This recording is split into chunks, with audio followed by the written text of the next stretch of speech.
Hello everyone, welcome to our channel. Friends, ఈ వీడియోలో ఈ రోజు మార్కెట్ అనాలిసిస్ గురించి డీటెయిల్ గా మాట్లాడుకుని రేపటి plan of action and important levels కూడా కవర్ చేద్దాం. ఈ వీడియోని ఎక్కడ స్కిప్ చేయకుండా ఎండ్ వరకు చూడండి. ఖచ్చితంగా ఈ వీడియో మీకు ఇన్ఫర్మేటివ్ అనిపిస్తుంది. నిఫ్టీ ఒకసారి డైలీ టైం ఫ్రేమ్ లో చూసుకుంటే ఈ రోజు మనకి ఇన్వర్టెడ్ హ్యామర్ క్యాండిల్ ఫామ్ అయింది. సో బేసిక్ గా ఈ ఇన్వర్టెడ్ హ్యామర్ క్యాండిల్ అనేది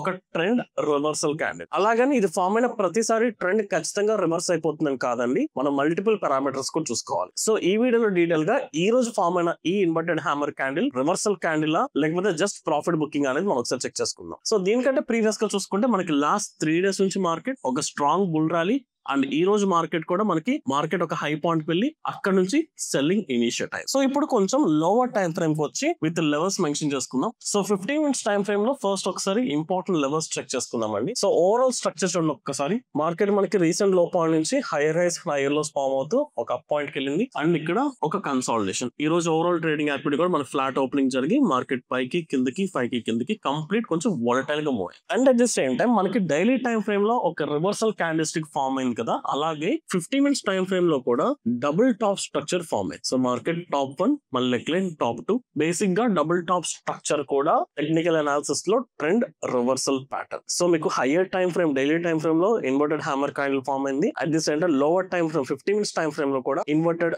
double tap structure reversal sentiment ని ఇండికేట్ చేస్తుంది. సో ఇప్పుడు ఈ రెండింటిని బేస్ చేసుకుని రేపటి మనం ట్రెండ్ రివర్సల్ కింద ఉండాలంటే ఖచ్చితంగా కాదు, మనం మల్టిపుల్ పారామీటర్స్ కూడా చూసుకుందాం one by one. So first ఈ రోజు మార్కెట్ రియాక్ట్ అయిన మేజర్ లెవెల్స్ చూసుకుంటే మార్కెట్ ఒక హై పాయింట్ కి వెళ్ళిన తర్వాత మనకి ఈ పాయింట్ నుంచి రివర్స్ అయింది. మళ్ళీ సెకండ్ టైం మార్కెట్ పైకి వెళ్ళడానికి ట్రై చేసి ఎక్కడ నుంచి రివర్స్ అయింది. సో రెండింటికి కామన్ ఉన్న లెవెల్ 25,200. అండ్ ఈవెన్ మీరు ఆప్షన్ అనాలిసిస్ బట్టి చూసుకుంటే నెక్స్ట్ వీక్ ఎక్స్పైరీ రిలేటెడ్ 25,200 మీకు call side highest open interest ఉంది. So complete strong resistance. At the same time 25,000 మనకి సైకలాజికల్ లెవెల్. సో మీకు ఇక్కడ put side highest open interest ఉంది, which is acting as a strong support. So ఇప్పుడు market ఒక long up trend కి వచ్చి ఇప్పుడు ఒక కన్సాలిడేషన్ ఇనిషియేట్ అవుతున్న ప్రాసెస్ లో మనకి hire time frame and lower time frame లో రెండిట్లో కూడా ట్రెండ్ రివర్సల్ ప్యాటర్న్స్ వచ్చినాయి. కానీ ఇక్కడ చాలా మంది చేసే మిస్టేక్ ఏంటంటే మనకి ట్రెండ్ రివర్సల్ ప్యాటర్న్స్ వచ్చినాయి కాబట్టి ఒకవేళ ఈ నెక్ లైన్ బ్రేక్ చేసి డౌన్ సైడ్ వచ్చినా చాలా మంది ఇక్కడ షార్ట్ చేస్తారు. లేదా మనకి డైలీ టైం ఫ్రేమ్ లో ఇన్వర్టెడ్ హ్యామర్ క్యాండిల్ ఫామ్ అయింది కదా,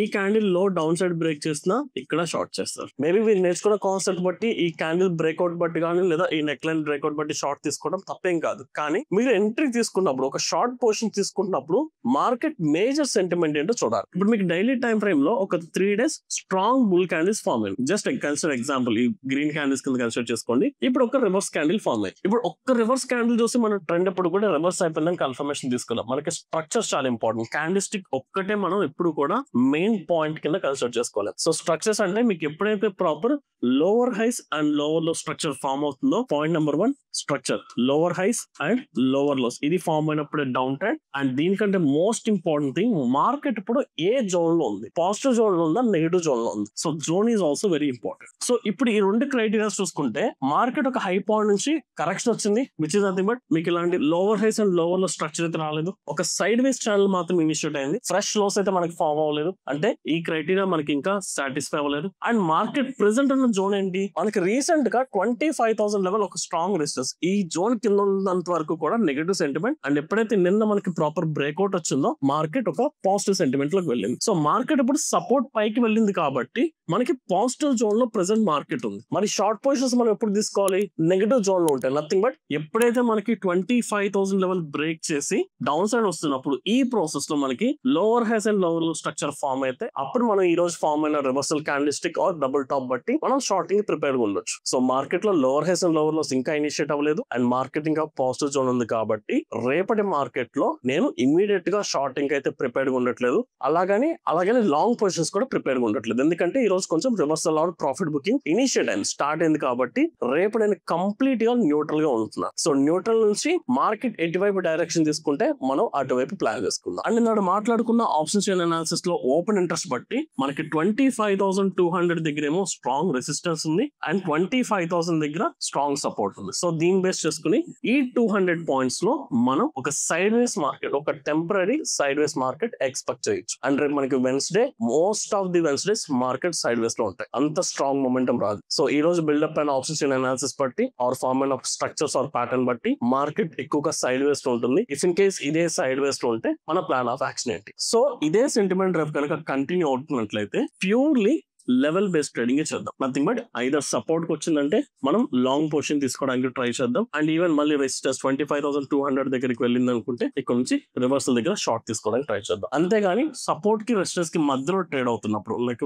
రేపు ఒకవేళ ఫర్ ఎగ్జాంపుల్ రేపు ఒకవేళ మార్కెట్ ఇక్కడ ఫ్లాట్ ఓపెన్ అయింది, ఇక్కడ something up and down travel అవుతున్నట్లయితే 100% మార్కెట్ ని అవాయిడ్ చేయాలి. And at the same time market ఈ 200 పాయింట్స్ రీజన్ లో ఉన్నంత వరకు మీరు ట్రేడ్ తీసుకోవడం తప్పేం కాదు, కానీ ఫాస్ట్ మూమెంటం కానీ హై ప్రాఫిట్స్ మనం ఎక్స్పెక్ట్ చేయలేం. ఎందుకంటే ఫర్ ఎగ్జాంపుల్ రేపు ఒకవేళ మనకి ప్రైస్ ఇలా సపోర్ట్ దగ్గరికి వచ్చింది, ఇక్కడికి వచ్చిన తర్వాత మీకు ఒక స్ట్రాంగ్ గ్రీన్ కలర్ క్యాండిల్, ఒక బుల్లిష్ క్యాండిల్ ఫార్మ్ అయింది. సో ఈ క్యాండిల్ బ్రేక్అవుట్ బట్టి సమ్ బై క్లోజ్ మీరు ఇక్కడ ఎంటర్ అయ్యారు అనుకుందాం. మీరు ఇక్కడ బై చేసుకుంటే మీరు స్టాప్ లాస్ ఎక్కడ ప్లేస్ చేసుకుంటారు, మళ్ళీ లెవెల్ దగ్గర టార్గెట్ తీసుకుంటారు. అంటే మీకు జస్ట్ 1:1 టార్గెట్ మాత్రం వస్తుంది, అంతేగాని 1:2, 1:3, 1:5 టార్గెట్ కావాలనుకుంటే రేపు ఈ జోన్ ని మీరు కంప్లీట్ అవాయిడ్ చేసుకోవాలి. తక్కువ ప్రాఫిట్స్ ఆర్ తక్కువ స్టాప్ లాస్ లేదా స్కాల్పింగ్ చేసుకుందాం, తక్కువ జోన్ అయినా పర్లేదు అనుకుంటేనే మీరు రేపు ట్రేడ్ లెవెల్ బేస్డ్ ట్రేడింగ్ చేసుకోండి. లేదంటే కంప్లీట్ ఈ సైడ్ వేస్ మార్కెట్ ఉన్నంత వరకు కూడా ఈ 200 పాయింట్స్ రీజన్ లో ఆప్షన్ సెల్లింగ్ ప్లాన్ చేసుకుంటే బెటర్. అది కూడా వీక్లీ ఎక్స్పైరీ కాకుండా మంత్లీ ఎక్స్పైరీస్ ప్లాన్ చేసుకోండి, హై ప్రీమియం కలెక్ట్ చేసుకోవచ్చు. అండ్ ఎప్పుడైతే మనకి ఈ రేంజెస్ క్లియర్ గా upside or downside break అవుతుందో అప్పుడు స్ట్రాంగ్ మొమెంటమ్స్ వస్తాయి, అప్పుడు ప్రాపర్ ట్రేడ్స్ ఎగ్జిక్యూట్ చేయొచ్చు. ఒకవేళ డౌన్ సైడ్ బ్రేక్ అయితే మనం ఫ్రెష్ సెల్లింగ్ చేసుకోవచ్చు, లేదా అప్ సైడ్ బ్రేక్ అయితే 25,200 బ్రేక్ చేస్తే ఫ్రెష్ బయింగ్ కూడా చేసుకోవచ్చు. మోస్ట్లీ రేపు న్యూట్రల్ గా ఉండడానికి ట్రై చేయండి. And at the same time Wednesday ఎక్కువగా మొమెంటం ఉండదు కాబట్టి ఇఫ్ మార్కెట్ మీకు కంఫర్టబుల్ గా లేకపోతే, చాలా తక్కువ క్యాండిల్స్ ఫార్మ్ అవుతున్నాయి, వాల్యూమ్స్ లెస్ ఉన్నాయి అంటే రేపు కంప్లీట్ గా ట్రేడింగ్ అవాయిడ్ చేసుకుంటే ఇంకా better, right? So same plan of action in Sensex and bank Nifty అండి, అన్నిట్లో కూడా. సో ఒకసారి సెన్సెక్స్ చూసుకుంటే సేమ్ కైండ్ ఆఫ్ స్ట్రక్చర్ అండి. సో సెన్సెక్స్ లో కూడా మన ఇంపార్టెంట్ లెవెల్స్ చూసుకుంటే 81,600 దగ్గర మనకి స్ట్రాంగ్ సపోర్ట్ ఉంది, ఫాలోడ్ బై 82,200 దగ్గర మనకి ఈ రోజు ఇంట్రాడే హైప్ ఫార్మ్ అయింది కాబట్టి ఇది మనకు ఒక రెసిస్టెన్స్. సో ఈ జోన్ ని కంప్లీట్ గా సెన్సెక్స్ లో కూడా అవాయిడ్ చేసుకుందాం. బేస్డ్ ఆన్ ఈ జోన్ బ్రేక్అవుట్ బట్టి మనం ట్రేడ్ ఎగ్జిక్యూట్ చేసుకోవచ్చు. కాకపోతే ఇక్కడ మనం కొంచెం కేర్ఫుల్ గా ఉండాల్సింది ఏంటంటే ఒకవేళ ఈ హై పాయింట్ బ్రేక్ చేస్తే మనం లాంగ్ పొజిషన్ తీసుకోవడానికి ఇక్కడ స్పేస్ లేదు. ఎందుకంటే ఇమీడియట్ గా మళ్ళీ 82,500 ఆర్ 82,600 దగ్గర ఒక ఇంపార్టెంట్ రెసిస్టెన్స్ ఉంది కాబట్టి సెన్సెక్స్ లో లాంగ్ పొజిషన్ తీసుకోవాలి అనుకుంటే ఐదర్ ప్రైస్ ఈ సపోర్ట్ దగ్గరకు వచ్చి ఇక్కడ నుంచి రివర్స్ అవుతున్నప్పుడు మనం లాంగ్ పొజిషన్ తీసుకోవచ్చు, లేదా ఈ బ్రేక్అవుట్ జరిగిన తర్వాత మాత్రమే మనం లాంగ్ కి వెళ్దాం. అంతేగాని ఈ హై బ్రేక్ అయింది కదా మీరు లాంగ్ తీసుకుంటే ఆల్మోస్ట్ రెసిస్టెన్స్ ఏరియా కాబట్టి ఎక్కువ మంది పీపుల్ ఇంట్రెస్ట్ చూపించారు. ఒకవేళ మార్కెట్ మూవ్ అయినా చాలా చాపీగా వాలటైల్ గా బిహేవ్ చేస్తుంది, స్టాప్ లాసెస్ ఎక్కువగా టచ్ అవుతాయి. సో అందుకని ఈ జోన్ ని కంప్లీట్ గా నో ట్రేడింగ్ జోన్, ఆ జోన్ లో ట్రేడింగ్ అనేది చేయదు. బట్ ఓవరాల్ గా ఇంకా సింప్లిఫైడ్ గా చెప్పాలి అనుకుంటే సెన్సెక్స్ లో ఈ జోన్ లో సెన్సెక్స్ ట్రావెల్ అయినంత వరకు కూడా మనం ఆప్షన్ సెల్లింగ్ కి ప్రయారిటీ ఇచ్చుకుందాం, మంచి ప్రీమియం కలెక్ట్ చేసుకోవచ్చు. ఎందుకంటే థర్స్డే మనకి సెన్సెక్స్ ఎక్స్పైరీ ఉంటుంది. So iron condor or iron fly strategy ఏది డిప్లాయ్ చేసుకున్నా కొంచెం ఎక్కువ ప్రీమియం రేపు కలెక్ట్ చేసుకోవడానికి మీకు హై ఛాన్సెస్ ఉంటాయి. సో ఈ జోన్ వరకు మనం ఆప్షన్ సెల్లింగ్ ప్లాన్ చేసుకుందాం, ఈ జోన్ బ్రేక్అవుట్ బట్టి మనం డైరెక్షనల్ ట్రేడ్ ఎగ్జిక్యూట్ చేసుకోవచ్చు. సో ఫైనల్లీ బ్యాంక్ నిఫ్టీ మనకి ఫ్రెష్ బ్రేక్అవుట్ ఇచ్చిందండి ఈ రోజు. సో 56,000 క్రూషియల్ రెసిస్టెన్స్ ఆ లెవెల్ మనకి క్లియర్ గా బ్రేక్ చేసింది, మళ్ళీ కరెక్షన్, మళ్ళీ అప్సైడ్, మళ్ళీ కరెక్షన్. వేరాజ్ మీరు నిఫ్టీ కానీ సెన్సెక్స్ చూసుకుంటే ఈ రోజు మార్కెట్ ఏ పాయింట్ దగ్గర స్టార్ట్ అయిందో అప్ అండ్ డౌన్ అవుతూ ఆల్మోస్ట్ అదే పాయింట్ దగ్గర క్లోజ్ అయింది. కానీ బ్యాంక్ నిఫ్టీ మీకు ఇక్కడ స్టార్ట్ అయితే ఆల్మోస్ట్ కొంచెం బెటర్ గా, అంటే లైక్ మనకి కంప్లీట్ రివర్సల్ క్యాండిల్ స్టిక్ అయితే ఫామ్ అవ్వలేదు, ఒక ఇండెసిసివ్నెస్ క్యాండిల్ ఫామ్ అయ్యింది, ఒక డోజీ క్యాండిల్ ఫామ్ అయ్యింది. సో కంప్లీట్ రివర్సల్ అయితే కాదు. సో మార్కెట్ కొంచెం సపోర్ట్ తీసుకుని హోల్డ్ అవడానికి అయితే క్లియర్ గా ట్రై చేస్తుందండి. కాకపోతే ఇక్కడ ఫామ్ అయిన డోజీ క్యాండిల్ ఏదైతే ఉందో డోజీ క్యాండిల్ కూడా మనకి న్యూట్రల్ సెంటిమెంట్ ని ఇండికేట్ చేస్తుంది, ఇట్ ఈస్ నథింగ్ బట్ ఒక confusion state or consolidation. So ఆ స్టేట్ ని ఇండికేట్ చేస్తుంది కాబట్టి మనం ఈ కంప్లీట్ జోన్ ని కూడా మనం అవాయిడ్ చేసుకుంటే బెటర్ రేపు ట్రేడింగ్ చేయడానికి. So but major level will be 56,000 will be the strongest support. ఒకవేళ ఈ జోన్ బ్రేక్ చేసిందంటే మన ఇమీడియట్ కరెక్షన్ అయితే విట్నెస్ చేస్తాం, ఎందుకంటే మార్కెట్ ఒక హై పాయింట్ నుంచి వస్తుంది కాబట్టి. ఎప్పుడైనా సరే ఒక ఫ్రెష్ బ్రేక్అవుట్ వచ్చి ఆ బ్రేక్అవుట్ మళ్ళీ బ్యాక్ టు జోన్ వచ్చిందంటే నథింగ్ బట్ ఆ బ్రేక్అవుట్ ఫెయిల్ అయిందంటే మార్కెట్ లో వచ్చే ఫాల్ చాలా ఫాస్ట్ గా ఉంటుంది. ఒకవేళ 56,000 కనుక బ్రేక్ చేసిందంటే మార్కెట్ బ్యాంక్ నిఫ్టీలో మనకు వచ్చే ఫాల్ చాలా స్పీడ్ ఉంటుంది. అందుకని 56,000 డౌన్ సైడ్ బ్రేక్ అయితే చాలా కంఫర్టబుల్ గా, చాలా కాన్ఫిడెంట్ గా మనం డౌన్ సైడ్ ట్రేడ్ ఎగ్జిక్యూట్ చేసుకోవచ్చు. బట్ అలా కాదు మార్కెట్ కన్సాలిడేషన్ జరిగి మళ్ళీ అగైన్ మొమెంటం స్టార్ట్ అయిందంటే ఈ జోన్ బయట నుంచి, అంటే కన్సాలిడేషన్ జరిగి ఈ జోన్ నుంచి క్రాస్ అవుతున్నప్పుడు మనం లాంగ్ పొజిషన్ తీసుకోవచ్చు, లేదా ఇంకా సేఫ్ సైడ్ వెళ్తాను అనుకుంటే ఈ రోజు ఇంట్రాడే హై పాయింట్ బ్రేక్ చేస్తే అప్పుడు లాంగ్ పొజిషన్ తీసుకోవచ్చు. సో రైట్, సో ఓవరాల్ గా చూసుకుంటే Nifty, Sensex, bank Nifty last 3-4 days నుంచి మార్కెట్ లో స్ట్రాంగ్ బుల్ ర్యాలీ, ఒకటే డైరెక్షన్ లో మార్కెట్ ట్రావెల్ అవుతుంది కాబట్టి ఈ రోజు